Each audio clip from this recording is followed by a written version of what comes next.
नमस्कार, हमारे B inspired channel में आपका स्वागत है। मैं 2 ढाई साल से करीब बीमार था, इसलिए आपके समक्ष प्रस्तुत नहीं हो सका। अब मैं थोड़ा ठीक हो गया हूँ, इसलिए आपके पास दोबारा प्रस्तुत हुआ हूँ।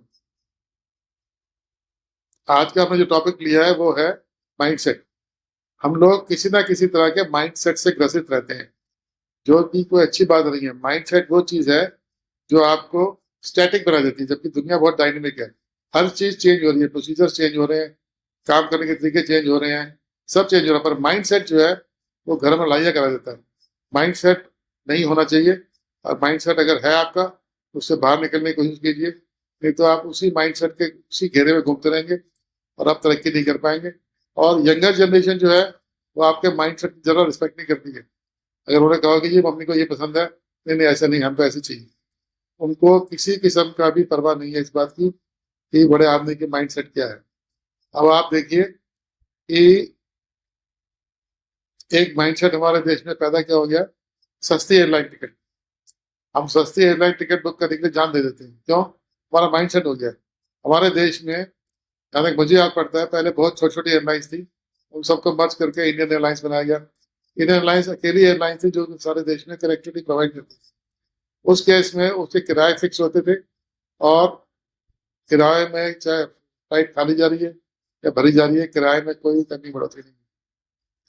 उन दिनों में हम जब टिकट बुक करते थे, हम टिकट बुक करते थे कन्वीनियंट टिकट्स। उसके साथ साथ जेट एयरवेज आई, उन्होंने भी किराए के ऊपर नहीं छेड़ा। और भी कई एयरलाइंस आई, उन्होंने किराया नहीं छेड़ा। किराया सबका ऑलमोस्ट सेम होता था। अगर फर्क होता था तो 8-10 रुपए का फर्क होता था बस। अब क्या हुआ कि अब आ गया है कैप्टन गोपीनाथ, वो ले आए डेक्कन एविएशन। उन्होंने बिल्कुल सारा बिजनेस का सिस्टम बदल दिया, डिसरप्टिव टेक्नोलॉजी लेके आया वो। सबसे पहले उसने अटैक किया बुकिंग के ऊपर। उसके आने के बाद ऑनलाइन टिकट बुक, इंटरनेट पर टिकट बुक होती थी। आपको किसी ट्रेवल एजेंट के पास जाने की जरूरत नहीं। ट्रेवल एजेंट सारे सिस्टम से एलिमिनेट हो गए। आज की तारीख में आपको ऑनलाइन टिकट चाहिए, आप एयरलाइन की वेबसाइट पर जाइए, आप किसी और वेबसाइट पर जाइए, आप कहीं भी जाकर अपनी टिकट बुक कर सकते हैं। और किराया वेबसाइट वेबसाइट भी वेरी करती है। अगर आप एयरलाइन की वेबसाइट टिकट बुक कर रहे हो तो किराया कुछ और होगा। अगर आप यात्रा.com पर टिकट बुक कर रहे हो तो किराया कुछ और होगा। किसी को भी टिकट बुक कर रहे हैं, किराया कुछ और होगा। हर वक्त किराया बदलता है। तो ये बहुत जरूरी है। पर हमें, मेरा क्या मानना है कि आप किराया के बजाय आप सस्ती एयरलाइन के चक्कर में आप इनकन्वीनियंट फ्लाइट ना पकड़ें। अक्सर होता यह है कि हम लोग सस्ती फ्लाइट के चक्कर में इनकन्वीनियंट फ्लाइट पकड़ लेते हैं। जो टाइमिंग्स प्रॉपर नहीं होते हैं वही फ्लाइट सस्ती होती है, और उनको हम पकड़ लेते हैं। आप अगर सपोज सर्दी के दिन है और मेरे ऐसे बूढ़े आदमी को आपने 6 बजे की टिकट बुक कर दी, अब 6 बजे की टिकट बुक हो गई अगर, तो मुझे 6 बजे की फ्लाइट पकड़ने के लिए मुझे कम से कम 1.5 घंटा पहले 4:30 बजे एयरपोर्ट पहुंचना पड़ेगा। घर से 3 बजे चलना पड़ेगा। उससे क्या हुआ, मेरी एक रात पूरी बर्बाद हो गई। मैं अगर जब 3 बजे आपको निकलना है तो आप कम से कम 2 बजे उठेंगे, नहाएंगे, कुछ करेंगे, पूजा पाठ भी करनी होती कई बार। तो वो सब जो है, अब आप 3 बजे आप घर से निकलिए, 4:30 एयरपोर्ट पहुंचिए भागते भागते। वहां से आप भागते भागते कंट्रोल तक जाइए, ये सब कीजिए। और बूढ़े बड़े आदमी के लिए तो बड़ी मुश्किल है, इसलिए 500-700 हज़ार रुपये देना अच्छा है। और आप कन्वीनियंट टिकट बुक करिए। मैं हमेशा टिकट बुक करता हूँ। अगर मुझे जैसे 3 घंटे की फ्लाइट है, मुझे बेंगलोर जाना है या मुझे हैदराबाद जाना है, या फॉर दैट मैटर मुझे मुंबई जाना है या पूना जाना है, तो मैं दिल्ली से टिकट लेता हूँ 9:15 वाली फ्लाइट, जो कि उस दिन की सबसे कॉस्टली फ्लाइट होती है। मैं वो फ्लाइट लेता हूँ, और उससे मेरा, मुझे 7 बजे घर से निकलना होता है, आराम से निकल लेते हैं और घर से नाश्ता करके चलते हैं।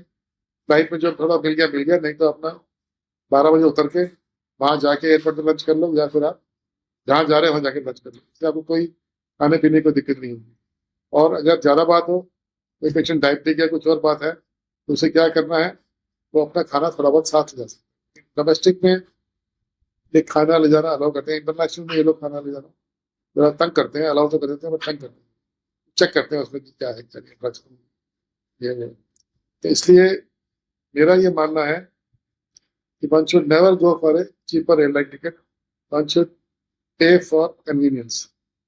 और ये कन्वीनियंस के चक्कर में आप, अगर आपने टिकट बुक कर दी सस्ती एयरलाइन, मतलब लो कॉस्ट कैरियर में टिकट बुक कर दी, और आपने वो फ्लाइट कैंसिल हो गई सपोज, तो एयरपोर्ट पे आपको भूखा मरना पड़ सकता है। अगर आपके आप में अब कई लोग होते हैं जो बाहर खाना नहीं खाते, तो उनकी भी बड़ी हालत खराब हो जाती है। 3-3 घंटे फ्लाइट कैंसिल हो जाती है, 3-3 घंटे बाद रिप्लेसमेंट फ्लाइट मिलती है, और उसके बाद वो लोग बेचारे एयरपोर्ट में भूखे पैसे बैठे रहते हैं। पर अगर आपकी टिकट फुल सर्विस कैरियर है, एफएससी है, उस केस में आपको वो केयर करते हैं। आपके सीट पर आपके पास खाना आएगा, एक पैकेट आएगा, आपको एक कूपन मिल जाएगा, तो आपको बोलेंगे आप इस रेस्टोरेंट में जाके खाना खा के आ जाओ, ये कूपन दे देना, आपको चार्ज कुछ नहीं। तो उस केस में ये एक एडवांटेज है। अब कई बार ऐसा भी देखा गया है कि लोग जा तो रहे बिजनेस क्लास में, और वो उसमें भी सस्ती टिकट ढूंढते हैं। They will find the cheapest ticket in the business class except. Business class में जो किराया पहले ही आप 4 गुना ज्यादा दे रहे हैं, तो आप क्यों सस्ती एयरलाइन टिकट ढूंढ, सस्ती एयरलाइन टिकट ढूंढ तो नहीं आपने, आपने $500-700 बचा भी लिया आपने, 500 तो नहीं, $100-150 आपने बचा भी लिया। और आपको इतने लंबे रूट चल जाएगी वो, जो जर्नी 22 घंटे पूरी हो, 26-27 घंटे पूरी होती है, उसमें 2-3 एयरपोर्ट पे आपको लेबर मिल सकता है, कम से कम 2 एयरपोर्ट पे आपको एक लेबर मिल सकता है। एयरपोर्ट पे बैठना, it is just like sitting in a jail. आप कुछ नहीं कर सकते, वहां से आप बाहर नहीं जा सकते, कुछ झाँक नहीं सकते। एक शीशा लगा होता है, उस पर आप, अगर आपको सीट वैसी मिल गई, उस शीशे पे आप देख सकते हैं एयरक्राफ्ट जा रहे हैं, आ रहे हैं, उठ रहे हैं, लोग उतर रहे हैं, चल रहे हैं, सब देख सकते हैं। खाना पीना एयरपोर्ट पे, इंटरनेशनल एयरपोर्ट पे बहुत महंगा होता है, और हमारी वजह से हमारे साथ दिक्कत ये है कि हमें हमें वेजिटेरियनिज्म का भूत सवार है। इसलिए हम क्या करते हैं कि हम वहाँ पर वेजिटेरियन खाना ढूंढते हैं, जो कि मुश्किल से मिलते हैं। एज ए रिजल्ट क्या होता है कि हम लोग बेचारे भूखे प्यासे जाते हैं। और कभी कभी थोड़ा बहुत इनोवेशन कि कॉफ़ी मिल जाती है, कॉफ़ी भी हमें पता नहीं आती कौन सी कॉफ़ी लेनी है, और कई तरह की कॉफ़ी होती है। तो मैंने तो एक दिन उसको, एक होस्टेस को पूछा, मैंने कहा which coffee Indians prefer the most.